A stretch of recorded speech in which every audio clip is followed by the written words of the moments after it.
Quarta, 7 de abril de 2021, seja bem-vindo. Olá, meu povo, esse é o segundo vídeo, segundo Comente Bíblia dessa semana. Nós estamos dando seguimento aí, falando agora hoje, né, no caso de Jorão, também filho de Acabe. O Acasias, irmão dele, morreu. O Acasias, que era cunhado do Josafá, rei do sul. Josafá casado com a filha do Acabe e da Jezabel. Tá? Esse Jorão aqui, filho de Acabe, tomou posse do trono porque o irmão dele morreu. Só viveu 2 anos. Teve uma queda e tal, morreu. Bom, primeiro Reis, é só olhar o último vídeo aí, você vai explicar bem direitinho. Vamos olhar então no livro de Reis, segundo livro dos Reis, no capítulo 1, no versículo 18, diz que os demais acontecimentos de Acasias, tal. Acasias morreu. Verso 17 vai dizer que Acasias morreu conforme a palavra do Senhor, anunciada a Elias, como não tinha filhos, então Jorão, seu irmão, foi sucessor no trono. E isso aconteceu no segundo ano do reinado de Jeorão, filho de Josafá. Ou seja, Jeorão é filho de Josafá e está reinando junto com Josafá. Jeorão. Jorão é filho de Acabe, é rei do norte. Rei do norte, Jorão. Rei do sul, Jeorão, junto com Josafá. Tá bom? Pai e filho. Segundo livro dos Reis, capítulo 3 agora. 3. No versículo 1 diz que Jorão, filho de Acabe, tornou-se rei de Israel. Tá? E, então, ele reinava em Samaria, né? Palácio lá, que eles fizeram. Ele começou a reinar no 18º ano de Josafá, rei de Judá. E ele reinou 12 anos. Tá? Ele fez o que o Senhor reprova, mas não como seu pai e sua mãe, pois derrubou as colunas sagradas de Baal que seu pai havia feito. No entanto, persistiu nos pecados de Jeroboão, filho de Nabate, que levaram a Israel a cometer pecados, né? E levou o povo a afastar-se de Deus. Deixa eu traduzir para você entender. Ele não pecou tanto quanto Acabe, porque o Acabe, além dos pecados de Jeroboão, quando eu falo Jeroboão, entenda, 2 bezerros de ouro, um no extremo norte e um no sul de Israel. E o templo estava lá em Judá, reino do sul. E esse cara aqui, o Jorão, ele não se apegou, por exemplo, à adoração a Baal, a Astarote, está com esses outros deuses que, no caso, a mãe dele adorava, né? E o pai, consequentemente, participava daquilo tudo. Né?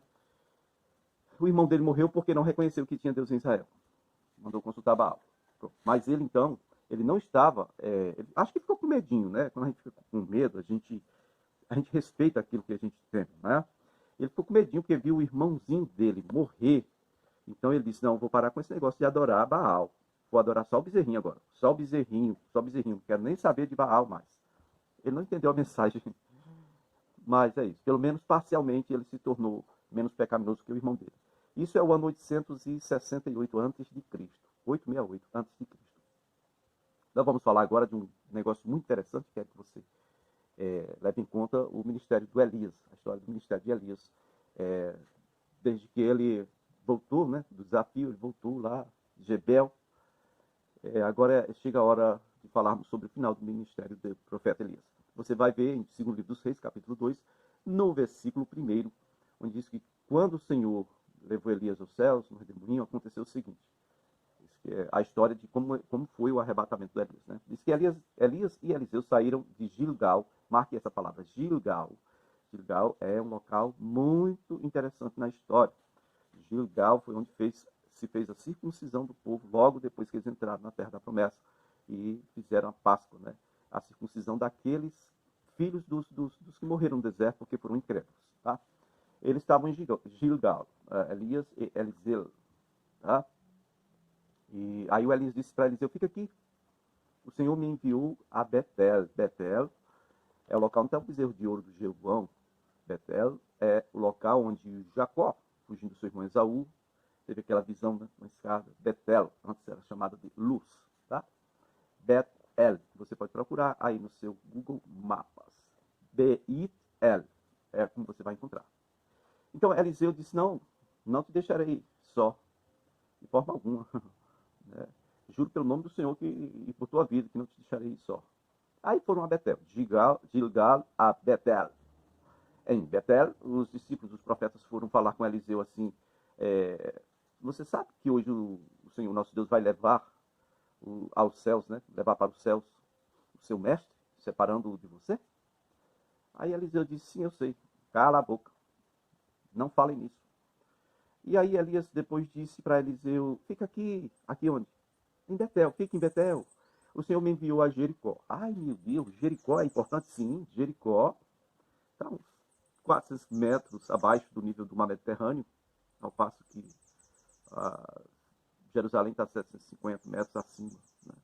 São 1000 metros de altitude diferente. Jericó, perdão, Jericó foi o local por onde eles entraram quando não havia meios para entrar. Não tinha estrada, não tinha como. Jericó foi a primeira cidade, aquela cidade em que os muros caíram, né? A cidade da Raabe, tá? E, então ele está fazendo a rota como se fosse inversa, mas voltando pelo local onde o povo de Israel tomou posse da terra dos cananitas. Né? Eles invadiram e tomaram, tá certo?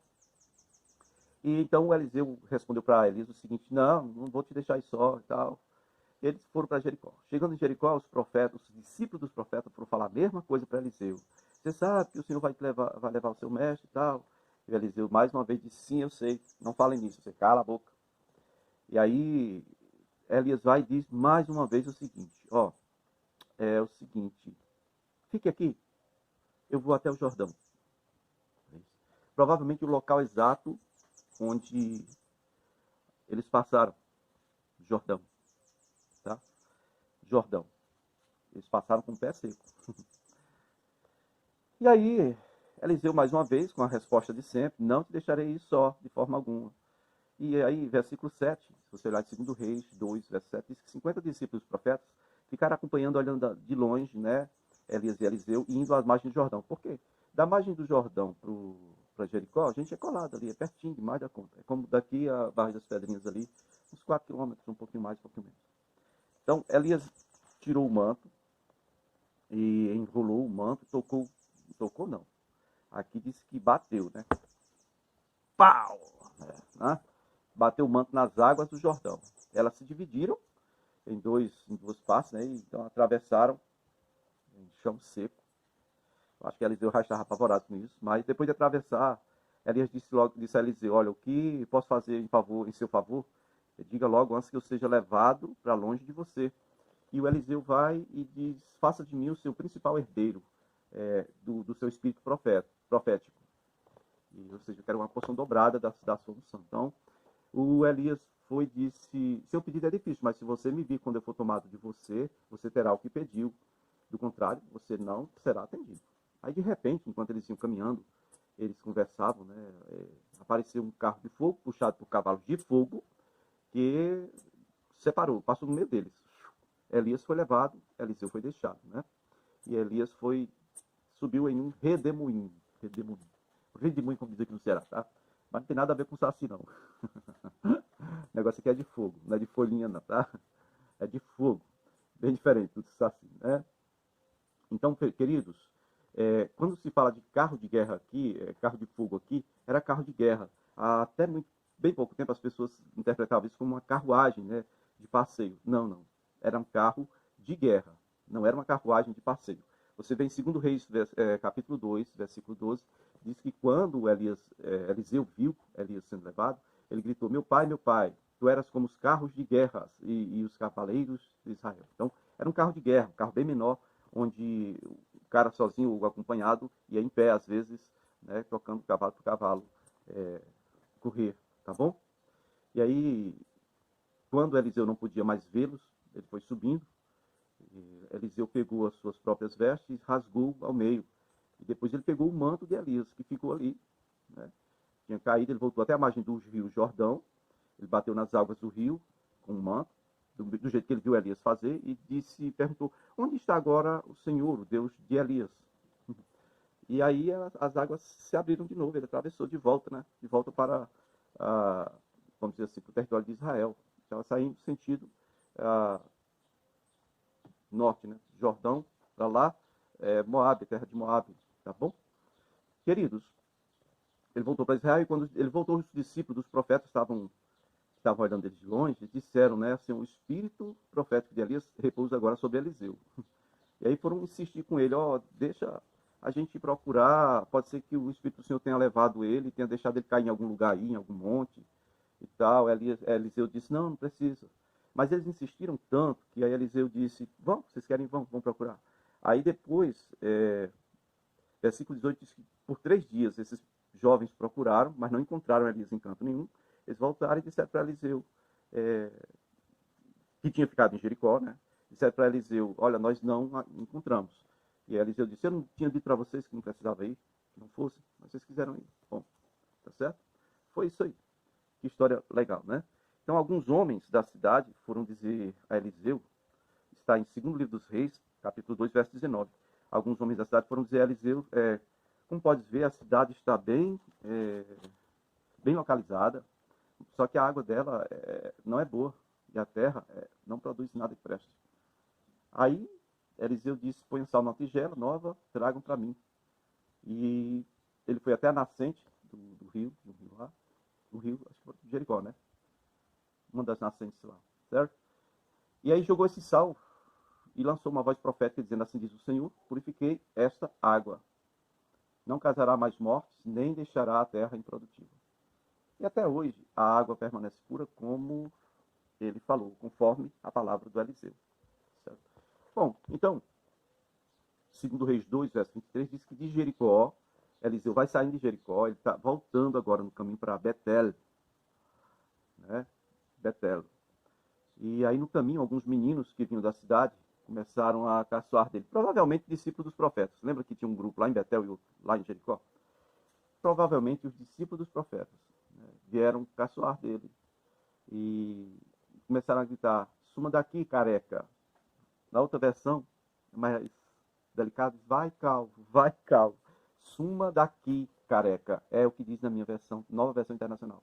Bom, então, Eliseu voltou-se, olhou para eles e os amaldiçoou, em nome do Senhor. Eu não sei com que palavras o Eliseu os amaldiçoou. Talvez simplesmente tenham chamado de maldito mesmo. Malditos, amaldiçoados, alguma coisa assim. Anátema, né? Pronto, foi só isso que ele fez. Então, 2 ursas saíram do bosque e despedaçaram 42, aqui diz jovens meninos, né? 42 meninos, né? Então, versículo 25 vai dizer que de Betel, ele não foi para Gilgal, mas ele prosseguiu, foi para o Monte Carmelo. Provavelmente o local onde primeiro estavam, né, Elias e ele também.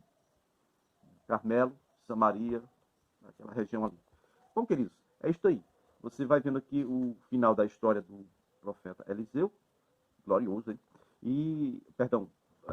Final da história do Elias e o início da história do Eliseu, que já começou muito bem. Né? Dividiu as águas do mar, sarou uma fonte que não estava amarga, as águas estavam amargas, e agora esse terceiro ponto aqui foi meio triste. Eu acho que ele não estava muito bem. Eu não sei como é que uma pessoa fica bem quando acabou de perder o seu líder, né? Dificilmente a gente consegue ficar muito bem. A questão é que o Eliseu tinha autoridade de Deus, porém ele não estava emocionalmente muito equilibrado. Vamos ver aqui, por exemplo, o caso de Josué. Josué, o Senhor vem para ele e diz, agora é contigo, você vai entrar na terra e vai fazer o povo entrar na terra que eu prometi dar para eles. Porém, queridos, a palavra que Deus fala com Josué é, seja forte e corajoso. Ou seja, ele estava se sentindo impotente, porque a pessoa que era usada por Deus era Moisés, e ele estava se sentindo com medo, porque era uma responsabilidade que ele não tinha como arcar. Bem, Moisés era Moisés, tinha uma aliança com Deus, um contato com Deus que o Josué não tinha. O caso do Eliseu é similar. Eu sou o Eliseu, mas o Elias é o Elias. O Elias foi tomado de mim.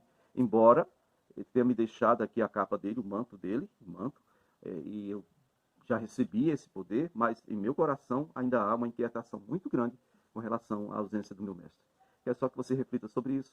E amanhã, se o Senhor nos permitir, daremos seguimento a mais um